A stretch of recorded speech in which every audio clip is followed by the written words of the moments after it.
Yo, what's going on YouTube? How's it going? It's your boy the Sifu. And yet another video of Law. I know that we've said multiple times we're gonna do something else, but we just love this dude so fucking much that we're just gonna keep on trying to rep him and trying to give a little bit of a guide on how it is to play Law. First thing is we're gonna go over the deck, and then we're gonna do a deck breakdown, and then we're gonna do some of the strategies of the deck. We're actually just gonna start off with the Dawn ramping portion of the deck, and then we're going to move on.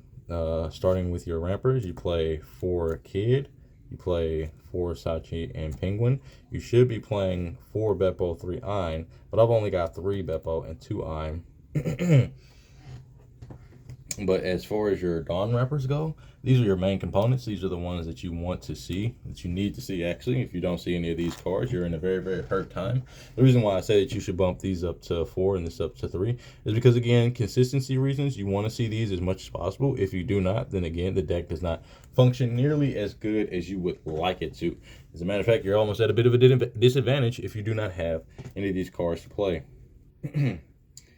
Next, we're going to go on to cost our power reduction.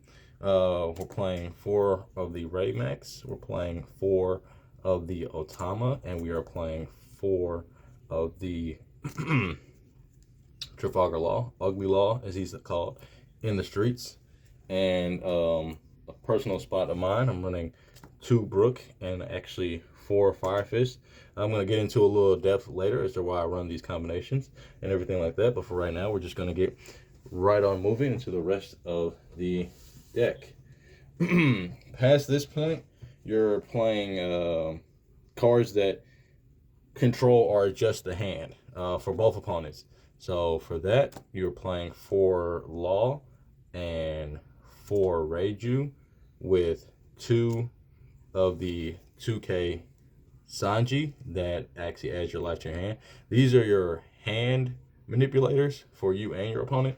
Those cards allow you to adjust accordingly as whatever it is you need. As far as the remaining spots go, we just have the 3 Rush Zoro. You can bump this up to 4 if you like.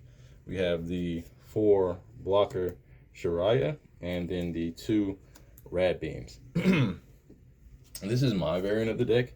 I want to go ahead and break it down to you why I play it like this, why I play these ratios, because I want to make sure I fit in some of these cards. Again, you can adjust this as you like. Whatever works for you, works for you. I know that Law just got topped in an event. I know I topped with my Law list, so it's a pretty good leader. He's heading towards meta, I'm pretty sure, by the time next format, or the format after it rolls around. But let's go into detail about some of these cards and why it is you play these. So this law works just a lot like the red-green law in terms of flooding the board and applying a high aggression. It definitely does that. It just does it differently. This is the only leader with an inherent board removal that you can use every turn. I think the only other leader with board removal, you have to like -4 Dawn or tap 4 Dawn or something like that. Something along the lines of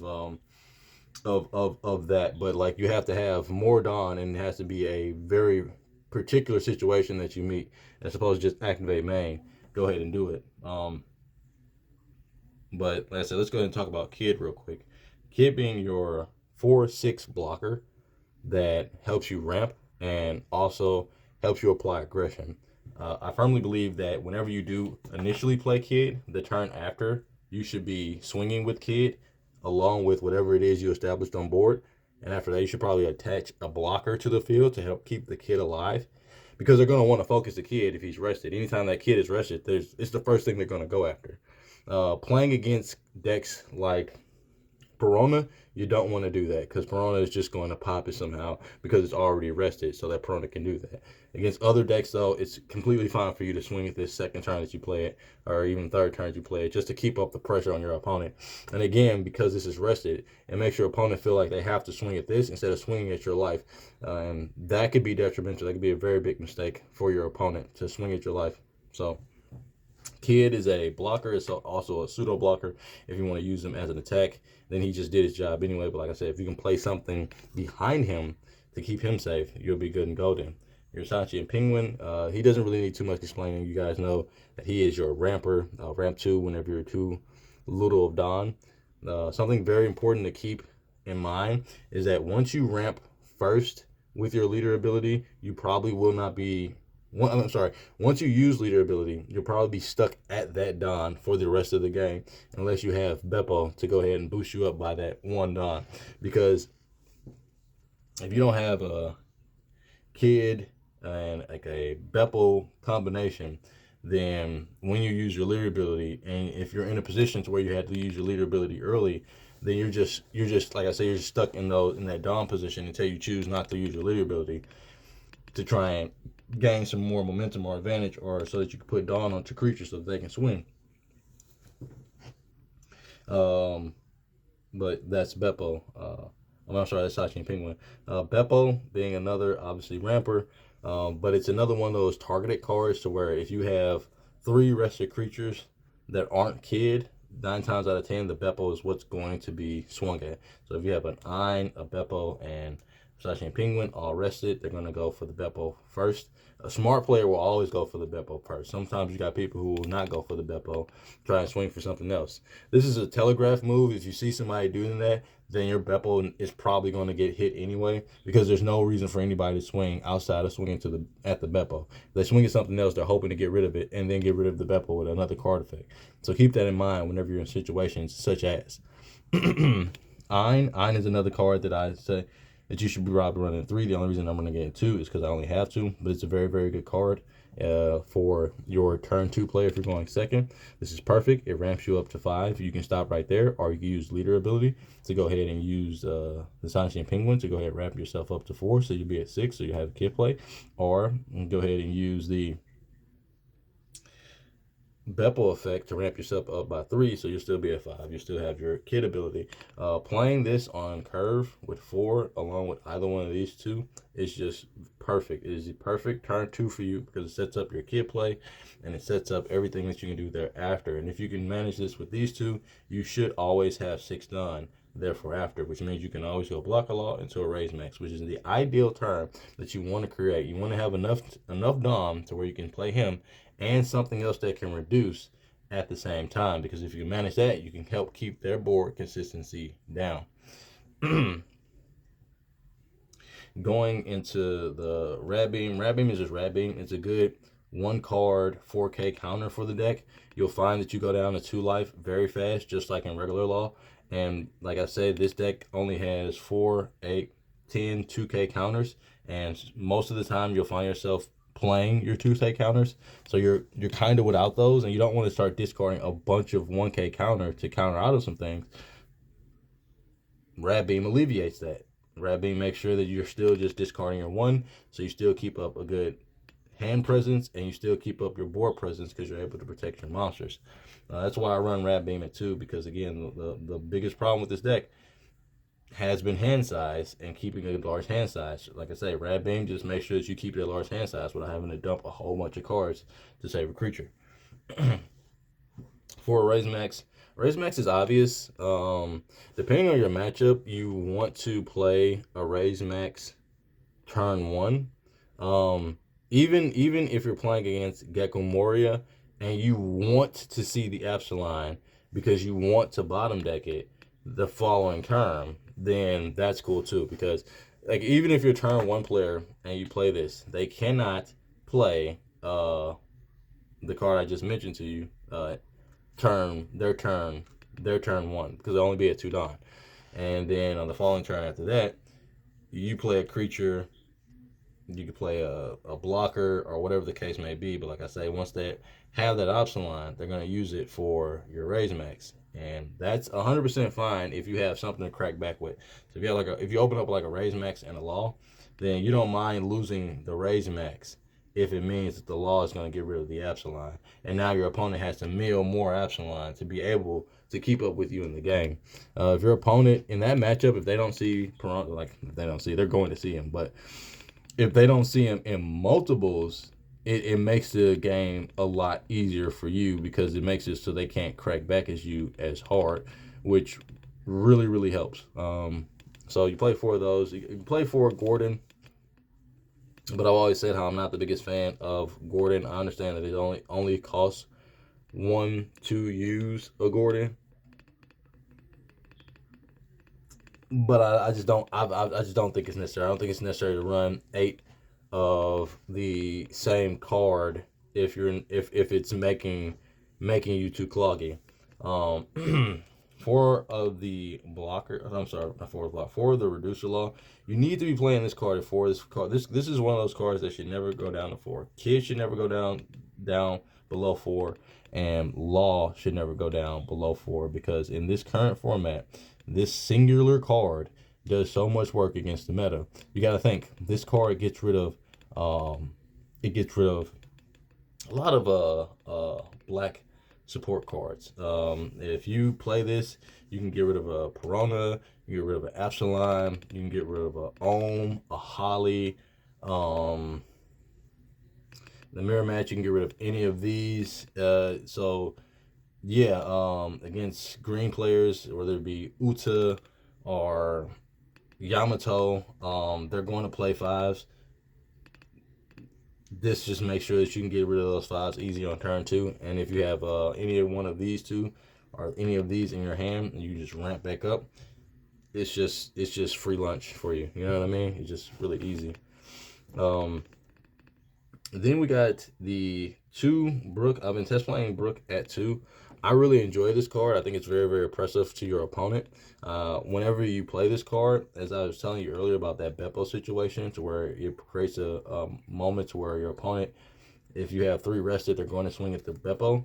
It changes to where if you have 3 rested, they're going to get focus this, and even if they can't get it, they're going to probably use something else, whether it be an event or an effect, to KO this, because again, Beppo only advantages you. He only pluses for you. He doesn't neg your opponent in any kind of way, shape, form, or fashion. His only neg is his swing, and that's it. But you getting a Don doesn't take away from anything your opponent has.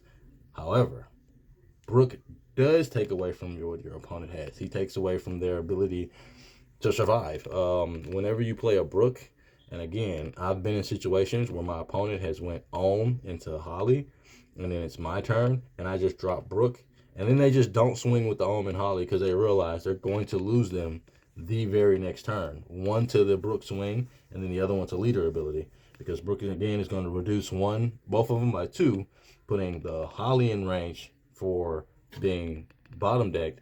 And if you swing into the Ohm, it's only going to be 3 depending on their life. It'll be 2 or 3. I'm sorry. Depending on the life, it'll be 4 or 3. But even still, they still have to invest 2K and 1K to protect from that attack.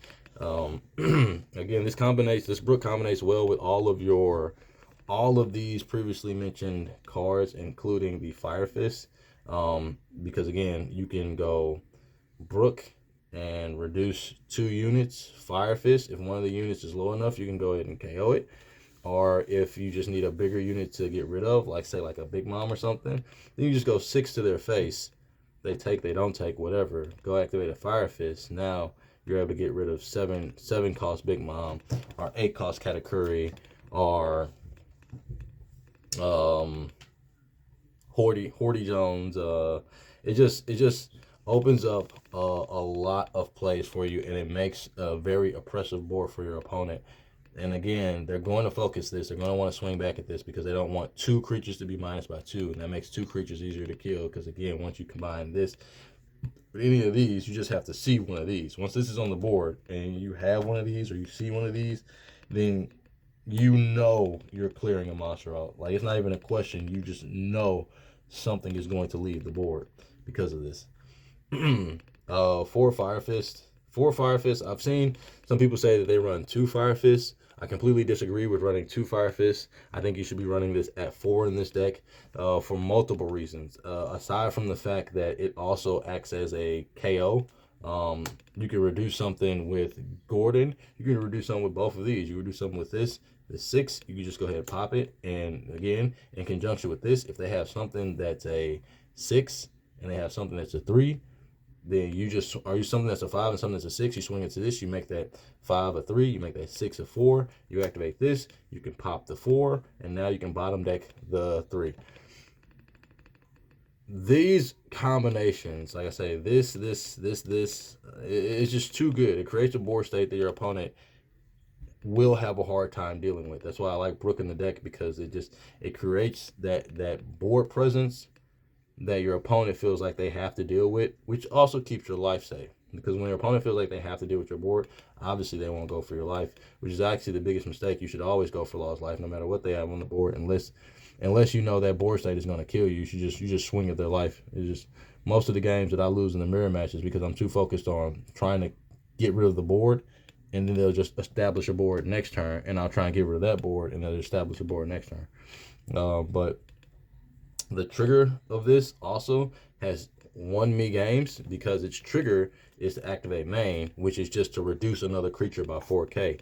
That could be detrimental when your opponent's about to swing at you for game, and one of the cards they needed to swing at you with just lost 4K, so now they got to invest 4K plus another whatever Dawn to get up to an attack in which they may feel like can kill you. The problem with this being is that if you have the counter power in the hand, you have the ability to counter out, then you just essentially saved your life because, again, the creature was minus by 4,000. This card is just too good not to run at 4 in my personal opinion. I don't know why it's ran at less with the Raise Max and the Gordons being more in the deck. I don't agree. Like I said, I don't agree with that because you'll have the same stickiness if you have these and these. But instead of just the 1-drop, you actually get an event that could possibly get something off a board as well, instead of just reducing something. I mean, you don't always want to use leader ability, so having the ability to KO something with a card, and it's only cost 2, can be very, very effective. It can be pretty insanely useful, actually. Now going on to the hand control portion of the deck, which is going to be this bottom part here, except for these are just miscellaneous. For hand control, we have the 4-cost blocker law. When your opponent has 7 or more cards in their hand, you can make them discard 2. That's very, very good in this current meta, and with the way that you want to play this deck. Essentially, everybody is always greedy. Everybody always usually has 7 cards in the hand, so you can always at least get this guy off once, unless they're mindful of it, in which case they will play with a low card hand, but that just means they'll counter out a lot earlier, which means they won't have the counter later.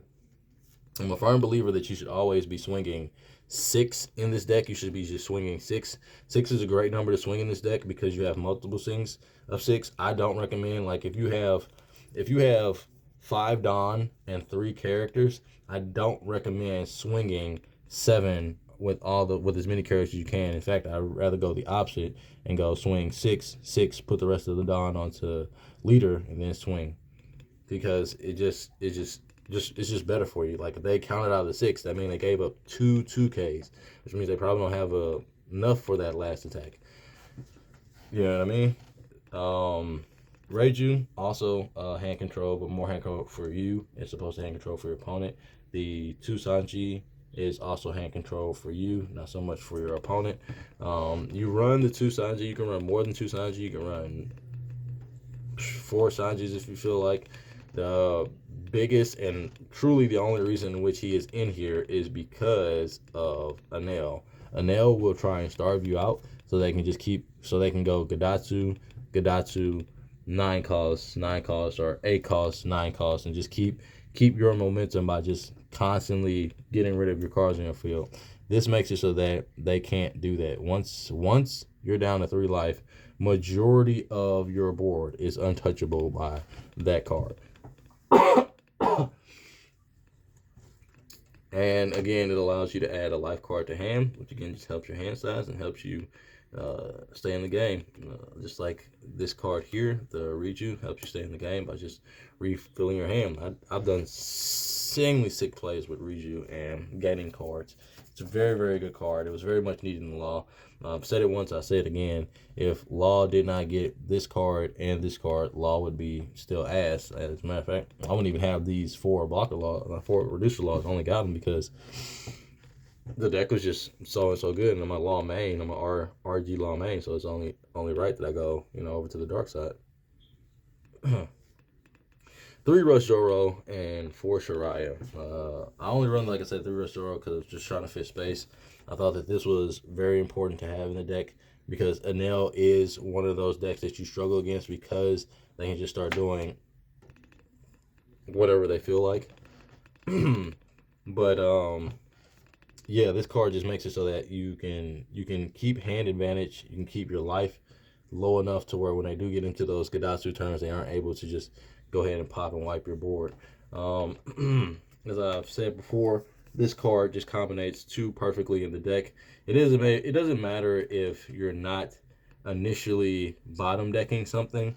If you have 2 creatures on board, it could be any 2 creatures, and your opponent has 2 creatures on the board, and you swing into one and they protect, and you swing into it again, they protect or they don't protect, then you just got rid of 2 bodies. Well, you know what I'm saying, a single card. When it comes to matches, a nail is your hardest matchup without question. The life regen just truly helps that deck shine. After that, it would probably be Gekkamoria. Gekkamoria being a difficult matchup because if they just see too many Absalons and they just continuously KO your board, then you're just gonna have issues because they're gonna try and swing at whatever you got rested, then swing at your life at the same time. Oof. Yeah, that's pretty much it, guys. That's I don't have too much more for you after that. Like I say, really good leader, really good deck. Build it however you want to, build whatever works for you. I just been testing this out and works for me. I said I'm a huge fan of the 4-cost Brook. I think he just does work in this deck.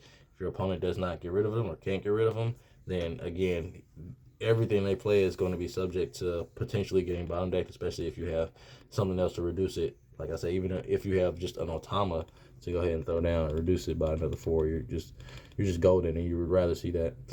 You want to save something else that I also want to go over is that you want to save your Rush Zoros for as late as possible in the game.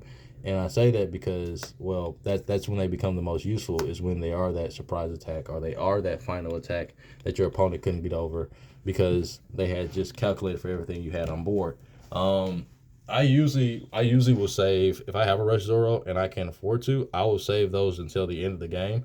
If I have multiple Rush Zoros, I might play one at the start of the game, but because I know I have another one, I'm going to keep that in hand until I want to try and swing with Lethal for a high enough swing. But that's a good reason to play him at a higher number, though. I'm not going to fake it, like I say, but I'm only playing him like this because of my room. Room. But great deck. Very fun. Combos really well. And yeah, thank you guys for watching the video, and see you next time.